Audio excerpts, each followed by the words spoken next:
All the widows stood beside him weeping and showing tunics and other clothing that Dorcas had made while she was with them. Peter put all of them outside, and he knelt down and prayed. He turned to the body and said, "Tabitha, get up." Then she opened her eyes, and seeing Peter, she sat up. He gave her his hand and helped her up. Then calling the saints and widows, he showed her to be alive. This became known throughout Joppa, and many believed in the Lord. Meanwhile, he stayed in Joppa for some time with a certain Simon the tanner. The word of the Lord. Thanks be to God. Let us pray. Father, thank you for letting us gather here today with our church family to worship you. Please quiet the many distractions and open our hearts and minds to hear you. Amen. If you knew my dad, you would love him. I know you would love him because everybody loves him, but also because he's a joker and a prankster. I only know about half of his jokes because every time he starts an inappropriate joke, my mom quickly says, "Tommy boy," it shuts him up real quick. I couldn't think of many pranks that I could share in church, but one of them, when he was in second grade, he went to a little Catholic school, and they had a test that they had to take, memorizing the Ten Commandments and writing them out.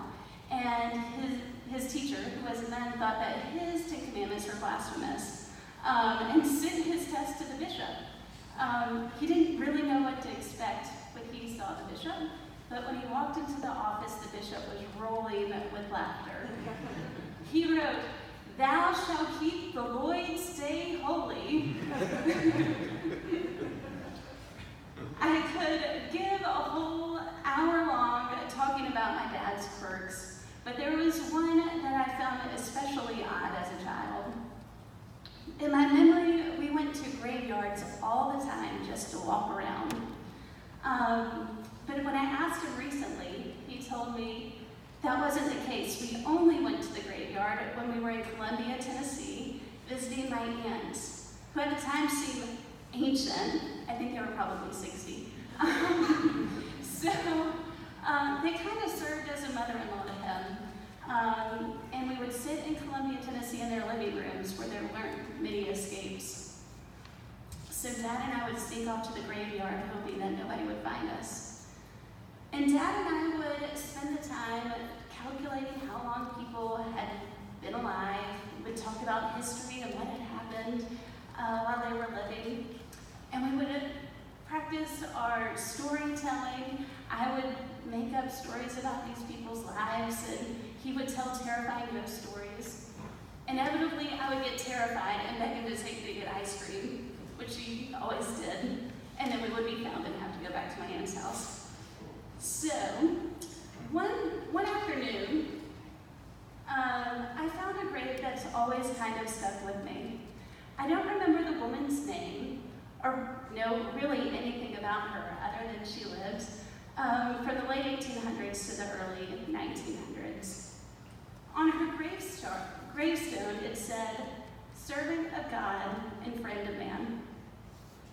That always stuck with me. And as a child, I would spend hours thinking about what this woman was like, how she spent her whole life in Columbia, Tennessee, just loving on people, and that she will forever be known as a servant of God and a friend of man.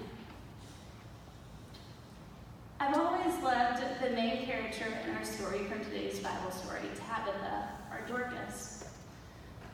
I didn't actually know Dorcas' story for the longest time. I only knew about Dorcas because of a blockbuster hit from the 1954 movie, Seven Brides for Seven Brothers.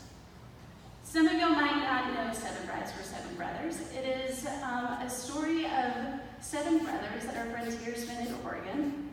And the oldest brother gets married, and the younger 6 brothers come up with a plan. They want to kidnap 6 women from the town, and then close the pass with an avalanche, and then woo them through song and dance to marry them. You know, the old typical, let's fall in love with our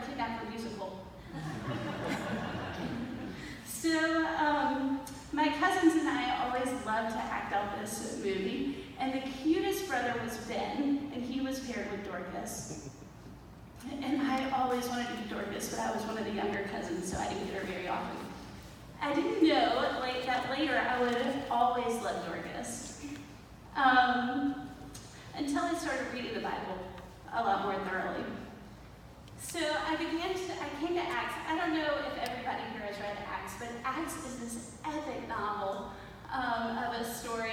There's shipwrecks. There's God smiting people. There's this one part where the disciple is transported, and nobody's ever been able to explain that to me. There's even one story where Paul is going on and on and on. And the Bible even says that, literally. And the guy falls asleep, falls out the window, and dies. And I've always thought that was a really good lesson to preachers, not to go on and on and on. Right here, in the middle of Acts is Dorcas' story. Dorcas lives in Joppa, which is modern-day Jaffa, just south of Tel Aviv. And she gets sick and dies. And the good people of Joppa find Peter, and he raises her back to life. They just couldn't imagine life without her loving presence. They point to the clothes on their back and all the good things that she's done. I imagine that Dorcas woke up and said, I just had the very first good nap in decades. Despite not knowing much about Dorcas, she will always be known as a servant of God and friend of man. As I thought about the phrase on this tombstone, I didn't know when we were being servants of God and friend of man. Recently, I saw a picture of two lakes in the Azores. The Azores are a small volcanic island chain about 1,000 miles off the coast of Portugal. The two lakes are fed by different streams. One is emerald green, and the other is royal blue, and they connect at one side. And as one fills up, it naturally flows over into the other, and vice versa. I think being a servant of God and friend of man is very similar. As we come to know God and the joy that He is, we naturally want to love another. Also, as we get to know man with all of our difficulties and ideas and reasons to love each other, it's almost impossible not to see God in each other.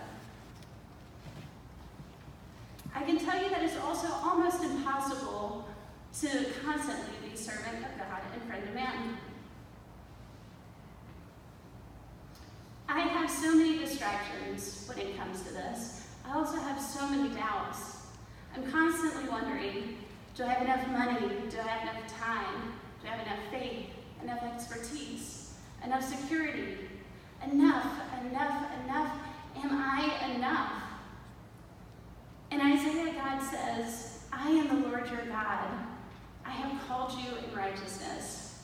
I will take hold of your hand. I will keep you and make you a covenant for the people, a light for the Gentiles, to open the eyes that are blind, to free captives from prison, to release from the dungeon those who sit in darkness.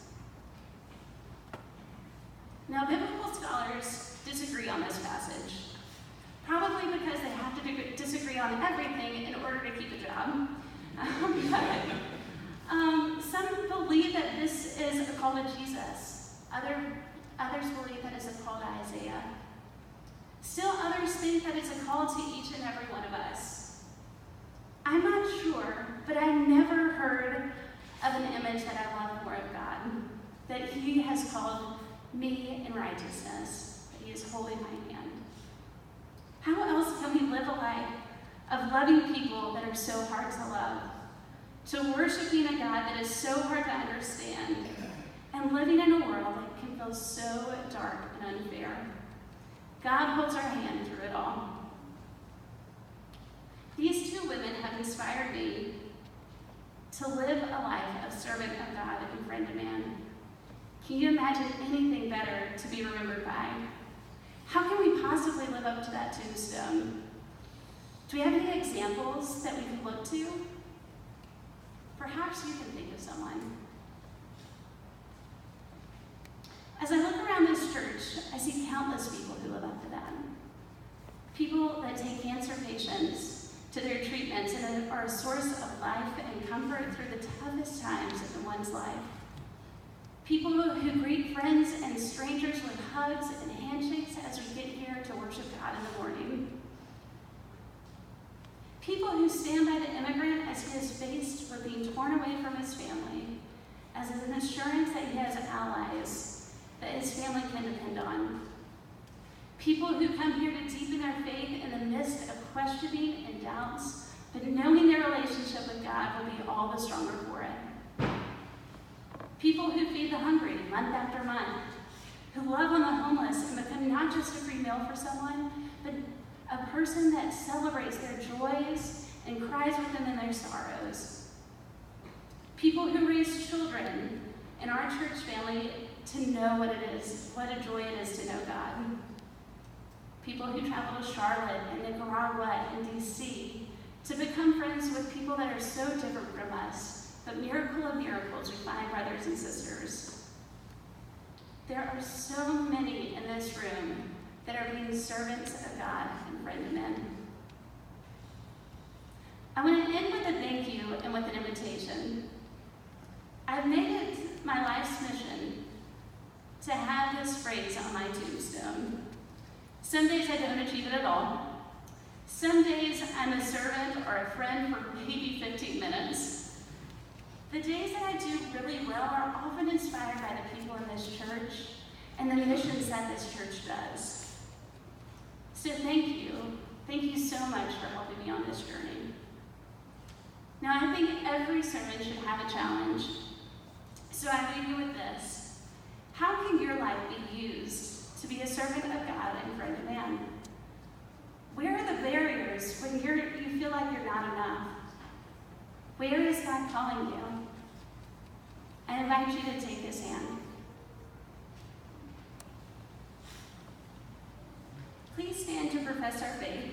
You can find the Apostles' Creed on page 35.